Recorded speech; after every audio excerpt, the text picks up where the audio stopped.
Hi everyone, it's Deborah. Today I want to talk about Jamaica.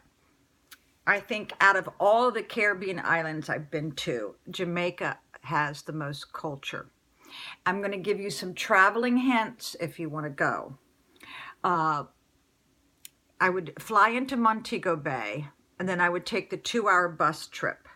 Now you're probably saying, I don't want to take the bus trip. Well, let me tell you, the bus trip is the most fun.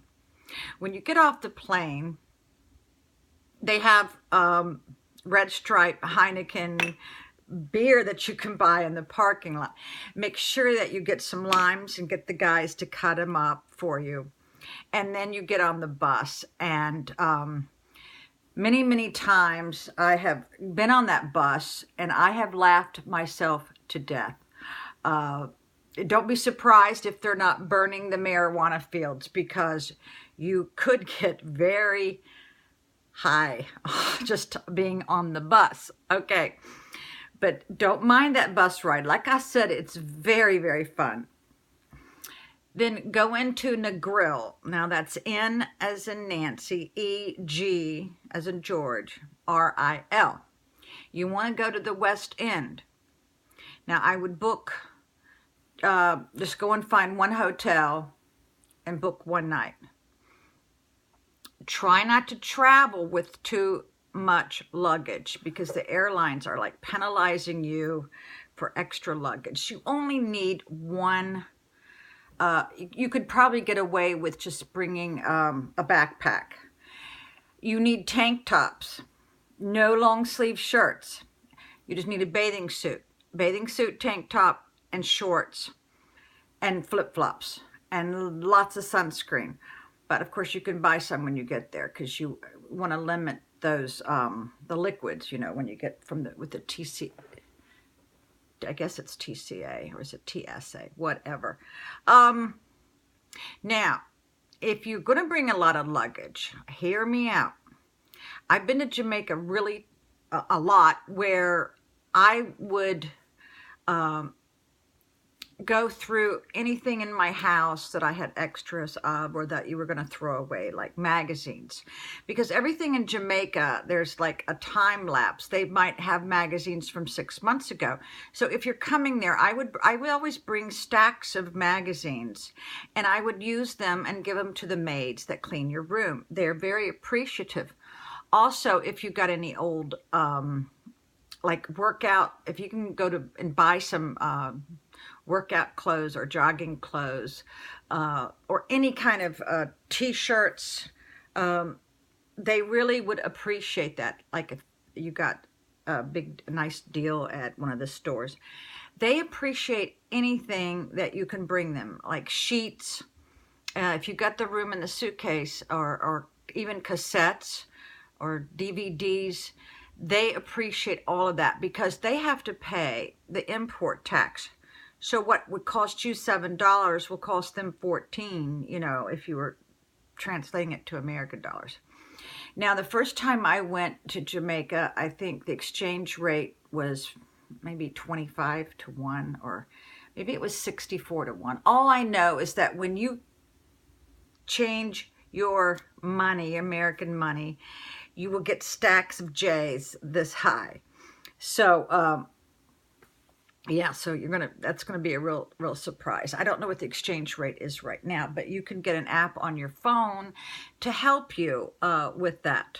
And don't change your money at the airport. You usually get a better deal when you get into town. I would just do it in the daylight. And so what you can do there is just walking around and meeting people. And you want to go on I guess it's a 7 Mile beach. I think that's what they call it, but whatever, it is wonderful there. And after you've been there one day, then just walk up and down Negril, and you will probably find 3 or 4 hotels that are going to be half the price of the one that you booked. Now, to get the really good deals, is when you stay at a place that doesn't have air conditioning, but maybe a ceiling fan.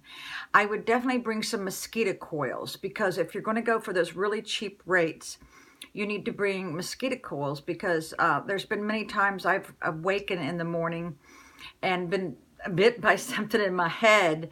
You know, there's lizards, scorpions. No, I don't think there's scorpions, but there's lizards you'll find in your room. Now, these are really cheap places. I remember the first time I was there, like $20 a night. Now, this was 25 years ago. The higher class, you're going to be paying probably $100 a night. But there's so many mom and pop places in the grill that I'm sure there'll be a place for you. Now, they even have tents. They have camping. If you want to go that route, save you some money. But the cheaper hotels are the ones without the AC, and you may have to share the bathroom with someone else at the cottage or whatever, which is no big deal. But you need those mosquito coils to burn so that you don't get bit. And yeah, you really need to also get the plastic things that you put on your wrist that keeps the mosquitoes away. That would help you a lot. And also, of course, a spray that has DEET in it.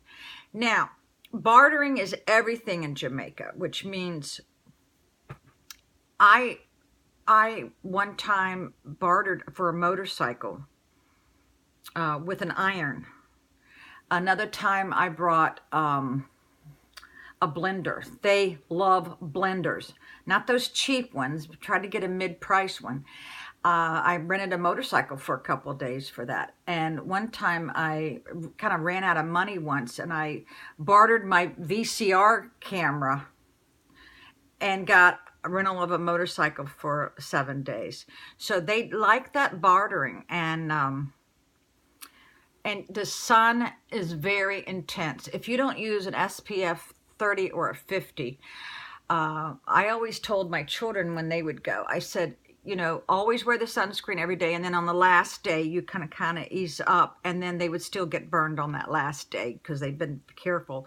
So you really want to wear a high SPF and sunglasses, of course, and a hat. They have wonderful craft shops there where you can get some really unique things. And I find the Jamaican people very pleasant. And for fun, they like to sit around and drink the Red Stripe and play dominoes. So if you're good at dominoes, you would really like that place. The music is fantastic. I would definitely recommend that you go to the open air music places. I remember my daughter went and she just loved it. Of course, there's going to be chickens running around. The Jamaicans are pretty much a very poor country, so anything you can bring there, they would appreciate it. I remember I brought 4 huge suitcases there, and of course customs wanted to know what I was bringing in, and I told him, I said, I'm bringing in presents. It was like Game Boys and stuff. Now, this is a long time ago. I was bringing presents to some little children, and he could have made me pay the import tax for all that at the customs, but he let me go because I had like 3 of everything. So he knew I was telling the truth. And I have made wonderful friends in Jamaica, and I've also helped one of my friends. She had 5 children, a set of twins. I bought her a refrigerator. It cost me 35,000 J's, I think it was. So they are very appreciative. I'd be very careful giving out your phone number, because once you get back to the States, they will hound you a lot. So you may not want to do that. And I would not go up into the hills because there's a lot of Jamaicans that have lost their fingers because they get in the fights up in the marijuana fields, and you know they'll machete each other. So don't be surprised if you see a lot of Jamaicans missing fingers. But don't go up in the hills unless you know very well who you're going with. I would definitely go to Rick's Cafe. That is like the place to go. And you are going to be approached for drugs. They want to sell you some drugs. And of course, little kids will come up on the beach and try to sell you Heineken. And I think it's perfectly legal there for them to do that, as far as I know. Also, they give massages right on the beach. So, and always, get a couple prices, because usually the rule of thumb is whatever they tell you, you can barter them down half, especially in the craft marts. The food there is wonderful. So ask for the wet dumplings. That's what they call them. I love the wet dumplings. And of course the ackee, which is a fruit that grows in a tree. It looks like scrambled eggs. It has a very unique taste. I just love ackee. You're going to see a lot of saltfish. You're going to see a lot of oxtails. And a lot of jerk chicken. Now, Americans have no idea how to make jerk chicken. Jerk chicken is done on a 50-gallon barrel that's cut in half. It's cooked outside on the street, and it's got the Jamaican rub. I forgot what the rub's called, but they put a rub on it, and then they have, of course, the jerk sauce. And that's the first thing you should eat when you get to town. Of course, the red stripe you want to try. So I hope these little hints help any of you who want to go to the islands, because from out of the Dominican Republic, of course, St. Thomas, St. Croix, the Bahamas, I would choose Jamaica, because that's where you're really going to be in a place that's fun and cheap, and I find the people very, very pleasant. And of course, the music, can't beat that. All right, thank you. Bye.